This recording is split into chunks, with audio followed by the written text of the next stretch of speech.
Dime tu verdad, porque ella te está sacando. Tú no sabes cómo estoy sufriendo, todo lo tengo que decir. Cuéntame, tu despedida para mí fue dura. Será que te llevo a la luna y yo no supe hacerlo así. Te estaba buscando por la calle gritando, eso me está matando. Oh no, te estaba buscando por la calle gritando como un loco tomando. Es que yo sin ti y tú sin mí y me devuelves de mí. Halo adik-adik, perkenalkan, sekolah kakak dari SMK Negeri 6 Ambon. Kelas kakak 11 layanan kesehatan 1. Adik-adik, di sini kakak akan membahas tentang materi yang sangat menarik loh, yaitu tentang penyakit, cara pencegahannya, dan juga cara pengobatannya. Ada juga loh game yang sangat seru.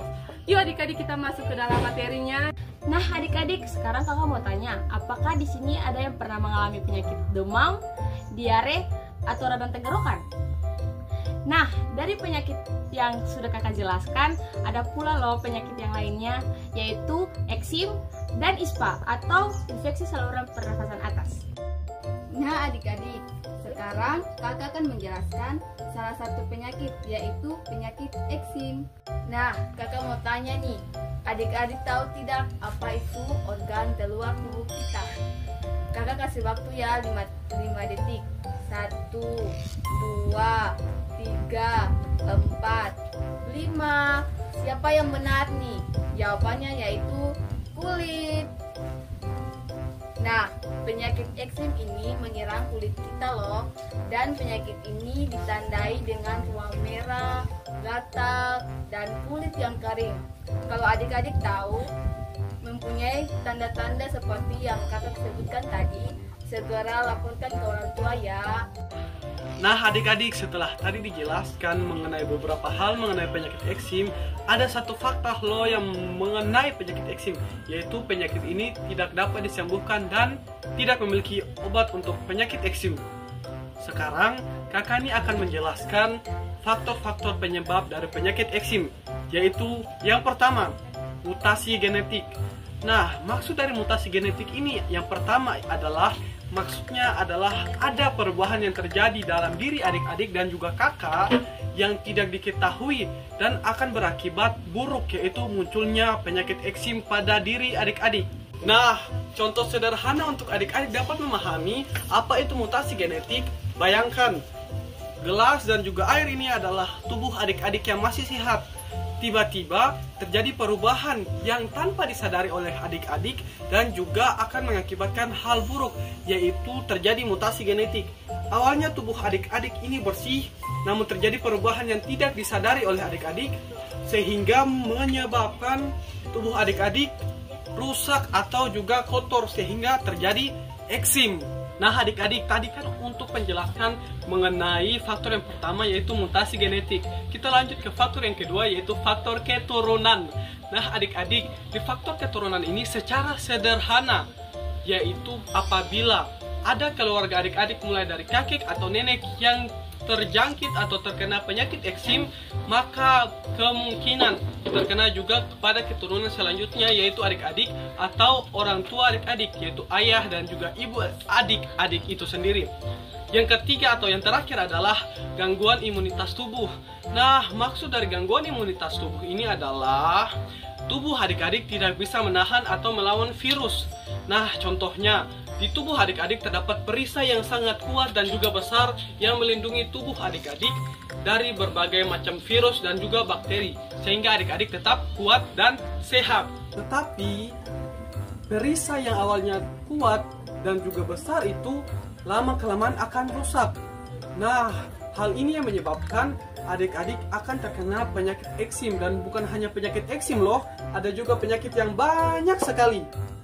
Adik-adik, tadi kan sudah dijelaskan tentang pengertian dan faktor yang menyebabkan penyakit eksim. Sekarang kakak akan menjelaskan tentang gejala dari penyakit eksim ini. Yang pertama, kulit kering dan bersisik. Yang kedua, gatal-gatal yang parah. Yang ketiga, benjolan yang berisi cairan. Coba adik-adik adik-adik perhatikan, apakah ada tanda-tanda tersebut di tubuh adik-adik atau tidak? Kalau ada, segera laporkan kepada orang tuanya ya, untuk mendapatkan pertolongan lebih lanjut.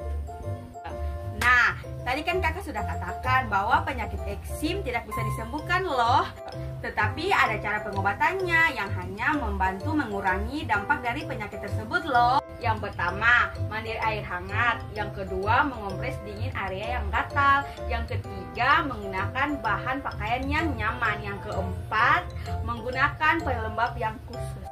Pencegahan yang dapat dilakukan adik-adik di rumah adalah: yang pertama, hindari pakaian yang menimbulkan rasa gatal. Yang kedua, jangan menggunakan sabun atau deterjen yang terlalu banyak bahan kimia. Yang ketiga, harus menjaga makan dan jangan makan sembarangan. Yang keempat, selalu memperhatikan kesehatan diri adik-adik karena lebih baik mencegah daripada mengobati.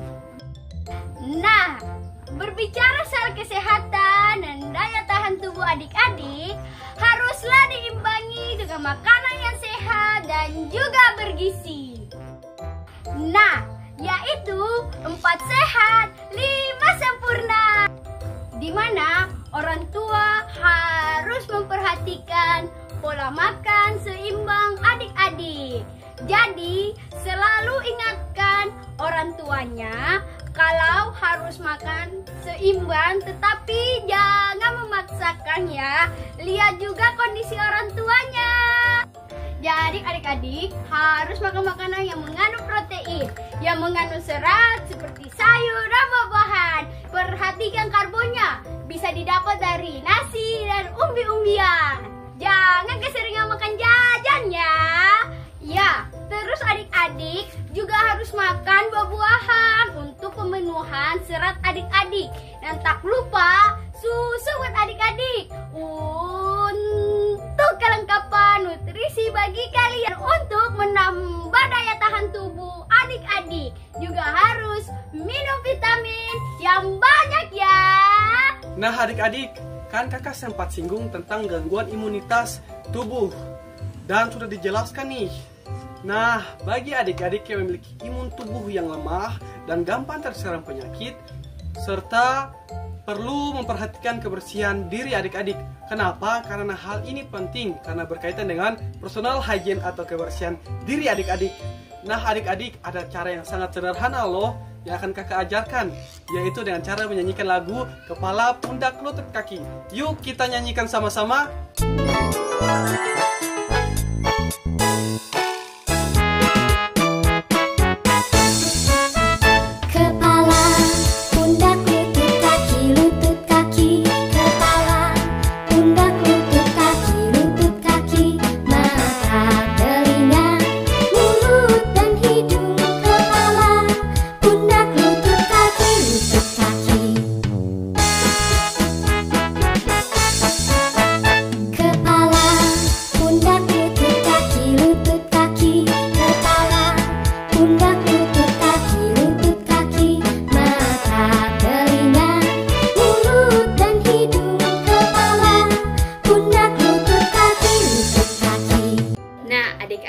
Sesuai lagu tadi yang kita perhatikan, kebersihan area kepala kita yaitu mulai dari rambut, kepala, mata, hidung, telinga, dan mulut. Nah, adik-adik boleh lakukan pembersihan dari mencuci rambut 2 kali seminggu ya. Bisa dibantu juga loh oleh orang tuanya dan pakai shampoo yang sesuai ya. Di bagian telinga, bersihkan di bagian luarnya saja. Jangan sampai terlalu dalam. Pastikan lakukan dengan hati-hati dan harus didampingi oleh orang tuanya. Untuk bagian mata, pastikan tidak ada kotoran yang menempel di mata dan di sekitar mata. Kalau mata kering, pakailah obat tetes mata sesuai anjuran dokter dan diawasi oleh orang tua. Pastikan hidung bersih dari kotoran sehingga tidak terjadi penyumbatan. Mulut tentunya adik-adik harus rajin menyikat gigi 2 kali dalam sehari dengan cara yang baik dan yang sesuai. Di bagian badan yaitu tangan, tulang belakang atau tulang punggung, dan juga perut dibersihkan dengan cara gunakan sabun mandi yang tidak mengandung bahan kimia yang keras dan nyaman di kulit, dan pastikan menggosok daerah yang lembab seperti ketiak, dan tak lupa daerah pusar dibersihkan. Nah adik-adik, sudah dijelaskan nih oleh teman kakak dari mulai daerah atas. Nah sekarang kita masuk di daerah pinggang ke bawah. Nah daerah pinggang ke bawah juga harus dibersihkan, mulai daerah paha dan juga hingga daerah vital adik-adik, serta daerah kaki hingga jari-jari kaki dan selaput-selaput kaki adik-adik. Nah pastikan dilakukan dengan menyeluruh, dan kalau kesusahan minta bantuan orang tuanya ya. Jangan lakukan sendiri dan jangan lakukan dengan paksaan. Yang berikut adik-adik, kakak punya satu produk yang sangat baik dan luar biasa buat kesehatan adik-adik loh, yaitu puding kelor. Adik-adik bisa kok membuatnya di rumah bersama orang tua, karena puding kelor ini dapat membantu memperkuat imun adik-adik. Yuk kita lihat proses pembuatannya. Let's go! Halo adik-adik, ini adalah bahan-bahan untuk membuat puding kelor. Yang pertama ada daun kelor, yang kedua santan, yang ketiga vanili, yang keempat gula, yang kelima telur, yang keenam daun pandan, yang ketujuh susu kental manis, yang kedelapan agar-agar plain, yang kesembilan maifla. Dan jangan lupa menggunakan sarung tangan agar lebih higienis. Jadi langkah pertama kita akan mencuci daun kelor dan daun pandan.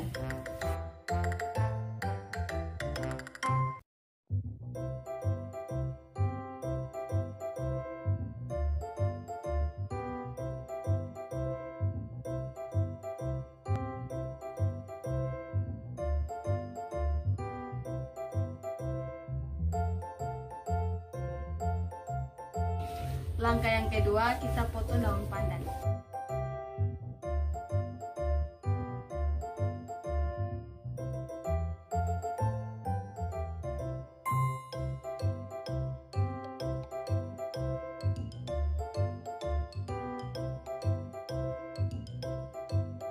Langkah yang ketiga, kita akan memblender daun pandan dan juga daun kelor 1:1.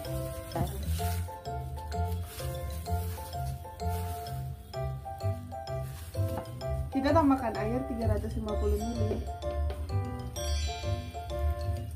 Langkah selanjutnya kita blender.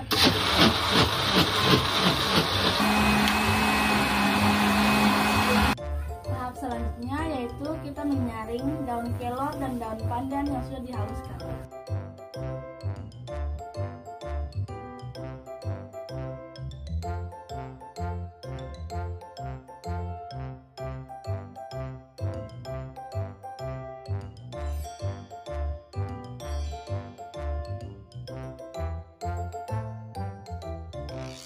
Ya baik adik-adik, sekarang langkah selanjutnya yang akan kita lakukan adalah memasak agar-agar. Ikutin terus ya. Yang pertama kita masukkan 2 bungkus agar-agar plain. Kalau mau buat lebih dari 20 cup, boleh tambahkan agar-agar ya.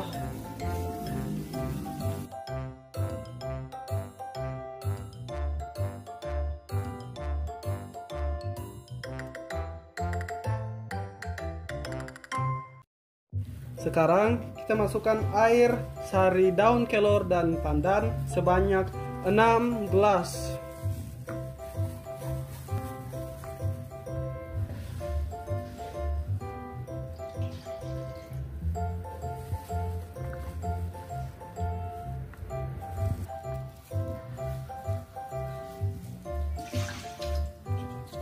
Setelah sari daun kelor dan pandan dimasukkan dan dicampur dengan agar-agar, saatnya kita masak.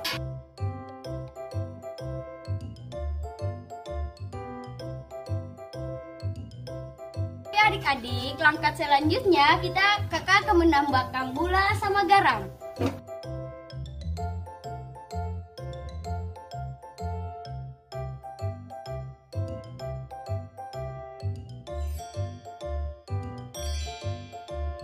Adik-adik, dan tadi kan sudah ditambahkan garam sama gula. Setelah itu kita tuangkan santannya Ke dalam panci, oke.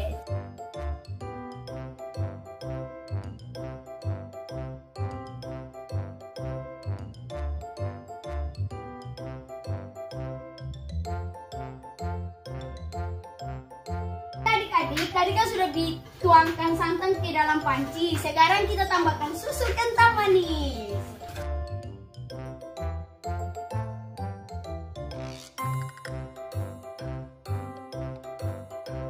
Adik-adik, setelah itu kita tambahkan telur.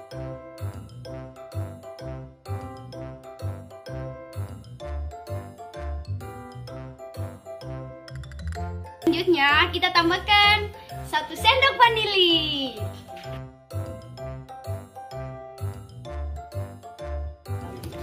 Nah, ini dia hasil puding kelor. Setelah itu kita masukkan ke dalam